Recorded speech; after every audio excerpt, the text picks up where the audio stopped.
In a peaceful farming village, where an old man named Noah lived a quiet life. For many years he worked the land, planting crops and tending to his animals. The farm was all he knew, and it brought him peace. But as time went on, Noah's body grew tired, and he couldn't do the work like he used to. The land that once felt familiar now required the help of others. Noah's son, Henry, had left the village long ago to make a name for himself in the city.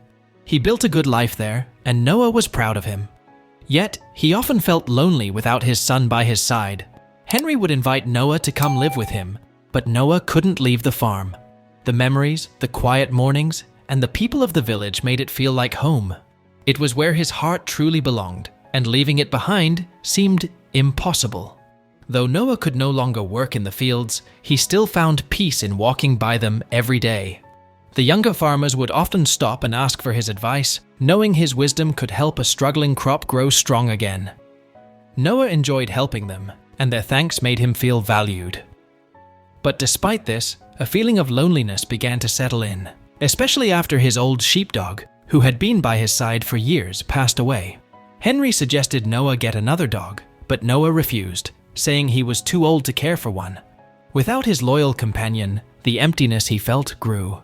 Still, Noah kept his morning walks, finding comfort in the familiar path, the fresh air, and the quiet moments of his day. One frosty morning, as Noah walked along the fields, a young farmer called out to him. The farmer hurried over, holding something small and bundled up in his arms. Without saying a word, he gently placed a tiny puppy into Noah's hands. The little pup yawned, licked Noah's fingers, and nestled into his jacket for warmth. Noah shook his head and protested, saying he didn't want another dog. The farmer explained that the puppy was the runt of the litter. One of its legs was shorter than the others, making it unable to work like the others. The farmer told Noah that if he didn't take the pup, it would have no home.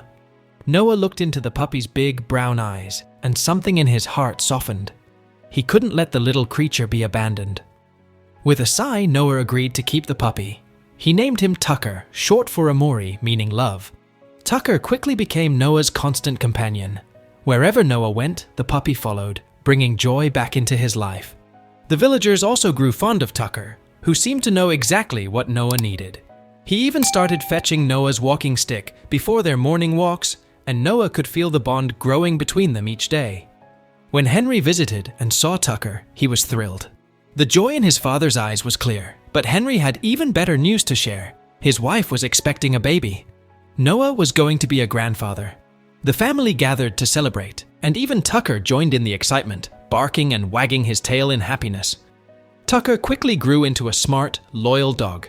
He learned not to chase rabbits during their walks and enjoyed spending peaceful evenings by the fire with Noah. They became inseparable, and their bond grew stronger with each passing day. It was clear that Tucker had become more than just a pet. He was Noah's companion, bringing him comfort and joy. One day, Noah decided to surprise Tucker with something special. Instead of their usual walk, they hopped on a train to the city. Tucker was fascinated by the busy streets and new smells. But the best part came when they arrived at Henry's house, where Tucker met baby Julie. The little one captured his heart, and he quickly took on the role of her protector.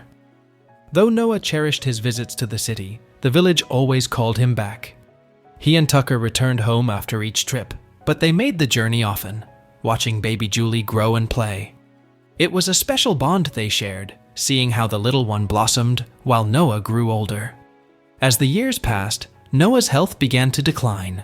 One morning, he didn't rise for their usual walk. Tucker, sensing something was wrong, gently placed his head on Noah's chest and let out a soft whimper. Confused and scared, Tucker ran toward the neighbor's farm, barking as he went. The villagers, who knew Tucker well, noticed his distress. They followed him, knowing something must be wrong. When they arrived at Noah's home, they found him peacefully passed away in his bed, with Tucker still by his side. The village was heartbroken. Everyone gathered to say goodbye at the funeral, and Tucker stayed close to the casket, unwilling to leave his beloved master. When it was time to bury Noah, Tucker lay beside the grave, his grief clear to everyone. It was a sad day for the village, but they knew that Noah had lived a full life, filled with love and loyalty, especially from Tucker. Henry and his family tried to bring Tucker to the city, But the loyal dog wouldn't leave. Tucker wanted to stay in the village, where he felt closest to Noah. Each day, he sat by Noah's grave, and at night, he slept in the old house. The villagers took care of him, but it was clear Tucker was grieving.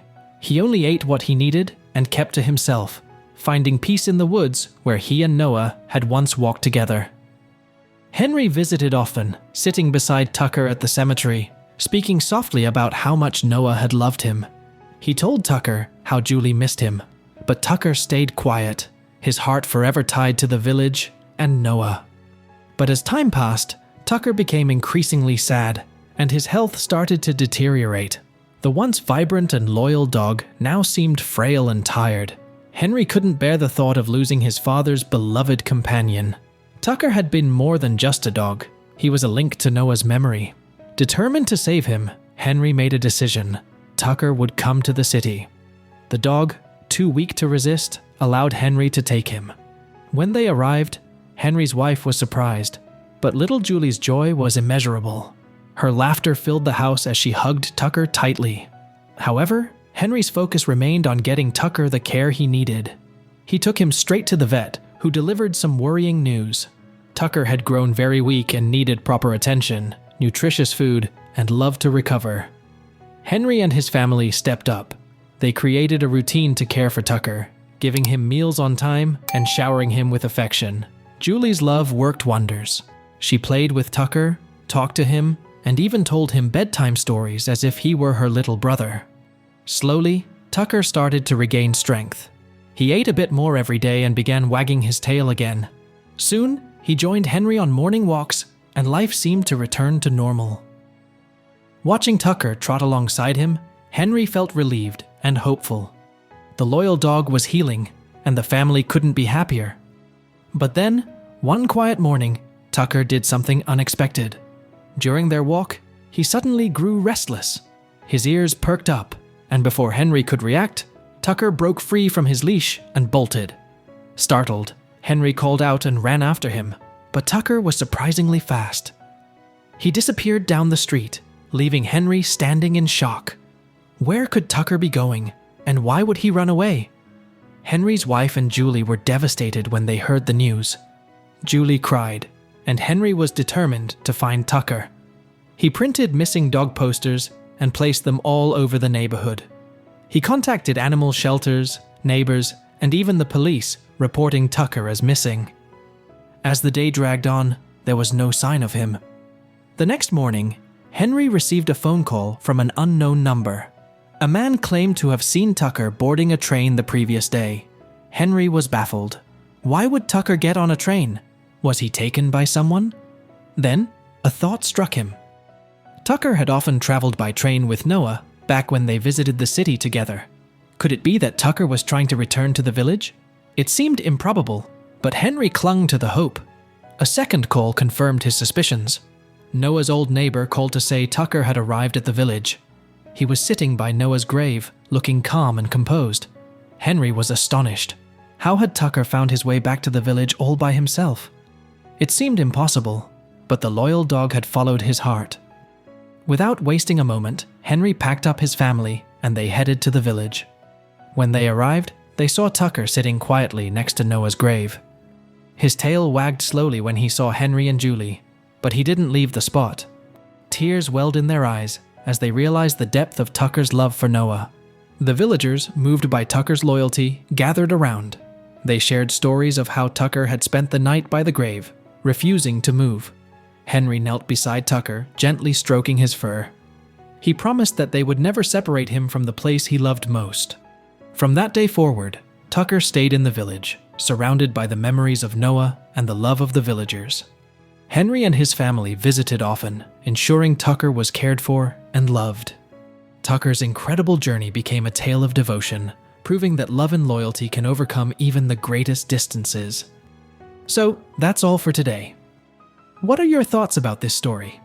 Tell us in the comment section below, and if you like this, make sure to like and subscribe. Your support means so much to us. Until then, take care and thanks for watching.